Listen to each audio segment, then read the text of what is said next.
educational experience.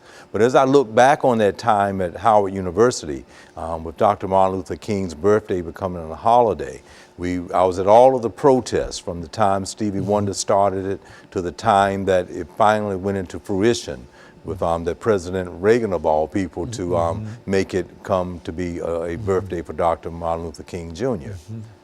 And so, excuse me, in a real sense, that was really an addition to the African American historical experience, as well as African American History Month or African American History Week. Let's look at some of the things that, when you think about the African American history experience or the concept of African American History Month, let's say something about that during the last couple of minutes that we have. Okay, and very good. We have to give credit to Dr. Carter G. Woodson.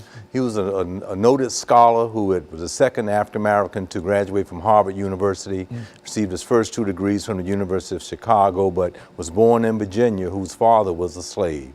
So he had the foresight and insight to know that there was a need to talk about and to put into record, into concrete within the system of America, that are the contributions that African-Americans have made from slavery to freedom to the present. So Dr. Carter G. Woodson was the founder of what was called then African American History Week. And he put it on the time that he said it should be the second week in February because it was a unique birthday time of Frederick Douglass as well as Abraham Lincoln. So he thought that that would be a good time to celebrate it, since Abraham Lincoln, of course, supposed with the Emancipation Proclamation and Civil War 1861-1865, ended slavery and brought about those constitutions to abolish it. And Frederick Douglass, of course, was in the forefront of helping that decision to be made. So he found that that was a wonderful time to try to celebrate it. And as I recall coming up as a youth in school, it seemed like it was a day, although he had African-American, what they called at that time, Black History Month. It seemed like it was a one-day thing. And then it grew from one day to a week, and then from a week to African-American History Month as we celebrate it today. Very good. You know, looking back over that experience, that is the establishment of, how did people react to that?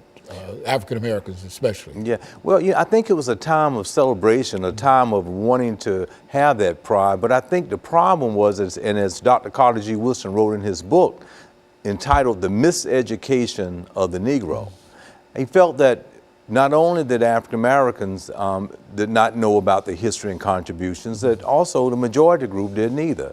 So he felt, I think, as a primary thesis of the book, The Miseducation of the Negro, that it would bring a certain sense of pride to that group to know about the history, to know the contributions that they made to the American culture, and that from that point on, when that African American History Week was founded, that it would grow and grow and grow, and that people would have a certain sense of pride. But I think ultimately he had wanted to become a part of the institution of education, from elementary school to junior high to high school, that people would learn about it, and then would be celebratory for all different ethnic groups throughout the United States. Very good. Let's stop here, and we're going to have our first commercial break, and we'll be back with our audience following this very, very short commercial break.